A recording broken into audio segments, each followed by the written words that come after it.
Making it to the endgame in Fortnite with no problems along the way is probably one of the most challenging goals to accomplish. It's not easy to avoid RNG, waves of W keyers, and unbelievable sweaties. But don't worry, Fortnite fam, I'm Cody, and today we're going to break down some of the pro strategies that let them consistently make it to the endgame. If you want to make it to the endgame as much as possible, you're going to need a game plan. Now, your game plan is mainly going to be based off of your drop spot and how you rotate from it in the mid game. Having a good drop spot is definitely necessary in order to minimize the amount of RNG involved in your game. Some of you may be wondering how you can find a good drop spot. This is something that's based on the team mode, what your playstyle is like, and what part of the map you're most comfortable with. In a mode like solos, you can land pretty much anywhere and make it work with a decent loot route. While in team modes, you may need to land at a POI that will have enough loot and materials for everyone on your team. For an example, let's say you're a solo that is very passive and doesn't like fighting off spawn. A low risk option would be to find an area near the edge of the map that you're very comfortable with. This way, you don't have to worry about players rotating into you, and you can easily rotate to a safe side of the map after you finish looting. You'll need to find a loot route in the area that can give you everything you need to get through the entire game. This means necessary weapons like shotguns and ARs, consumables like shields to use and carry, some sort of mobility like bounce pads for endgame, and max materials if possible. Lastly, for your game plan, you should have all of the safest possible rotation routes planned out to get to the first zone's dead side. This way, you won't have to think about how you're going to rotate at the very last second, and you'll be set up for the rest of the game with safer rotations than the rest of the lobby. Also, if you don't know what dead side is, it's basically the side of every zone that the least amount of players need to rotate to. So if first zone pulls north of the map, that would make the very north side of the zone dead side, since all the players rotating from the south would be contesting each other on the south side of the zone. If your game plan still isn't helping you break through to the end of the match, then you should head on over to ProGuides.com. Our innovative VOD review system will allow the pros to break down your mistakes and allow you to improve incredibly fast. Check it out, my friends. Once you have got your game plan ready, you'll have a clear view of what you're going to do in early and mid game, and you can now put that to use. Beating your opponents to your drop spot is very crucial. The reason for this is because you want to get a weapon before they can and easily eliminate them from the game before they even have a chance to fight back. So right when you load into a game, you should instantly look at the map to see where the bus route is located. This is necessary since you want to drop at the perfect time and beat all your potential opponents in the race to your drop spot. By the time you drop from the bus, you need to already know the exact spot you want to land at, and you can aim for that spot as you're flying through the air. While you're pulling your glider out, you're going to want to listen to the area around you so you'll know if anyone is planning on landing right next to you or not. You can also do a quick spin to take a look at your surroundings, hopefully without messing up your drop too much. After landing on a weapon with your insanely fast drop, you should take one last look around you just to be safe to see if you're contested or not, as well as seeing the exact spot your potential contestants are landing at. I double dare you to be aware. With a perfect drop, you'll be able to loot up quickly, pop some shields, and win off spawn with ease. You can quietly sit on the rooftops to get a quick beam at the right moment, or hide around your opponent's looting areas if you want to make a sneaky play.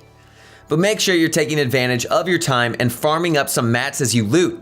It's good to have mats right away for piece control plays. And you wouldn't want to lose an early game fight over something as little as your opponent having more mats than you. After winning the potential fight, you'll need to quickly loot and farm everything you can in order to be as stacked as possible. The better loot you have, the more room you have to work with in the endgame, and the easier it will be to get out of almost unavoidable sticky situations. Also, make sure you're continuously glancing at the map to know when and where the first zone pulls, and constantly checking your surroundings so you know if someone is planning on sneaking up on you when they think you're distracted. I'm only pretending to tie my shoe, brother. Boom boom shakalaka to the face. This is when the early game comes to an end and the mid game begins. At this point, first zone should already be located, and you should already know how you're going to rotate it based on the routes you planned out in your game plan. But since we haven't gone too far into that yet, let me give you some suggestions. If your drop spot is near the edge of the map and you pulled first zone, chances are you're already dead side and just need to get to natural high ground in order to have the safe upper hand on the opponents that come near you, and potentially set yourself up for future zones. But if you find yourself in a less fortunate situation where first zone pulls to the opposite side of the map, you have a couple options. Thankfully, in Chapter 2, Season 5, we have found new ways to rotate, such as sand tunneling, using 0-point crystals, and driving cars. Honk honk. But there are safe ways to use things like this that can guarantee you a free rotate. Taking advantage of white heals like medkits to rotate to far first zones can help you immensely. You can use items like this by staying in the zone to rotate and using a medkit when your HP is getting low. This is very safe since it allows you to rotate in an area that most of the players will not be in. But be careful with this strategy. You need to make sure you have enough white heals while doing this so you don't die in the storm, as well as making sure you're heading towards dead side and staying away from potentially contested areas so you don't run into anyone on the way. After successfully completing a rotation like this, you should stay near the dead side and start planning your rotation for the second zone. Another first zone situation is a zone that doesn't pull across the map, nor onto your drop spot's location. For a zone like this, you should rotate around the side of the map that is closest to the zone, and straight into the back of the dead side. These rotates are fairly simple, since items like white heals aren't necessary to complete the rotation and you won't be staying in the zone. Also, most of the time, you just have to swim in the water for a minute or two, so put on those floaties and get at it. From here on out, try to remember where first zone's dead side was located, since this information will be useful to understand where the majority of players will be located in future zones. After completing any first zone rotation, you should be set up somewhere on a natural high ground on dead side. You don't have to be on the far edge of the map, but you can if you feel most comfortable there for the first zone. Storm Surge activates in times when there are more than 70 players alive 2 minutes before third zone reveals itself.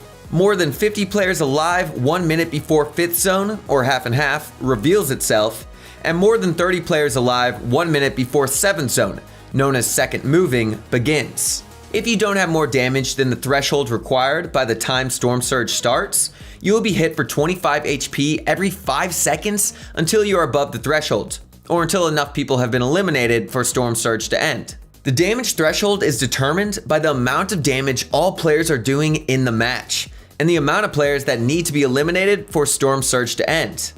Oh, and a good note to know is that if you're eliminated by Storm in a team mode, your teammates will not be able to revive you since Storm Surge does not knock players down. It instantly finishes them. Get vaporized, sucker. Knowing this, you should do damage to players when you get the chance. Of course, only if there are enough players alive for Storm Surge to activate in the first place. And if there is, don't stress on it too much in early zones. This can lead to unnecessary fights that will hurt you in the long run, and potentially end your game.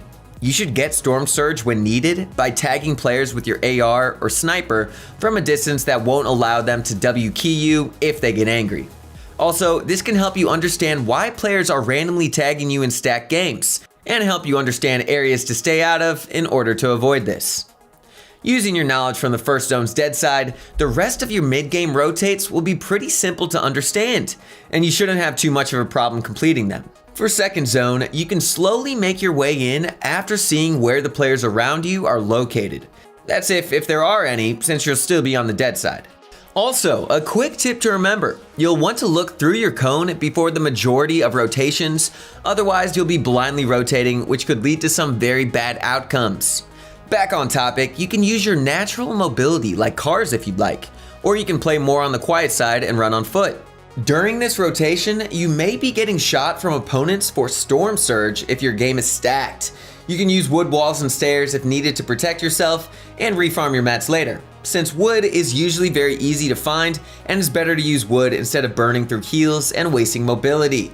But you should still be taking the safest route possible for your rotation to avoid situations like this in the first place. Getting yourself to the dead side of the second zone is good, but you can also try to get a little closer to the center of the zone in order to up your chances of pulling third zone.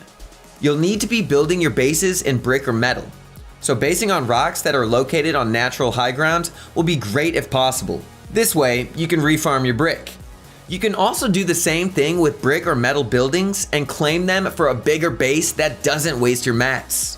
For the third zone, it's a similar rotation to the second, but basing in the center is way more important to up your chances of pulling fourth. With knowing that information, it's still not a necessary risk to take if you're near the center of the zone already. For the fourth zone, you're going to want to base next to the inside of the edge of the circle. You should do this since the fifth zone, known as half and half, pulls to a random edge on the fourth zone. But you don't want to randomly pick an edge to base next to. You should base this on natural or already built high ground.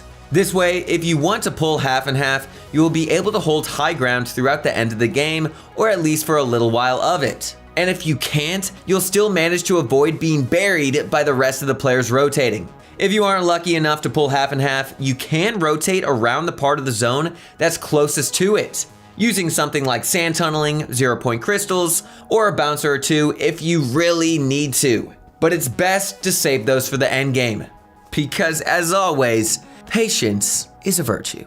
Alrighty guys, we have made it to the end of the video, but let's do a quick summary on what we have just learned. Creating a game plan will help you have an organized early game and get you to dead side with ease. Having a good drop can help you win your off-spawn fights without a problem. Doing damage in stacked lobbies can save you from dying to Storm Surge. And getting enough loot early in the game will allow you to focus on the more important things like safely rotating to every zone. If you do all these things, you will be a superstar. Make sure to add these tips into your game by practicing with things like scrims, and you'll be making every endgame in no time. That's it for this video though, so leave a like if you learned anything, subscribe to the channel, and ring that bell so you never miss a future upload. Y'all are dope, y'all are grinding, keep at it, I believe in you. I'll see you on the battlefield, y'all. Peace.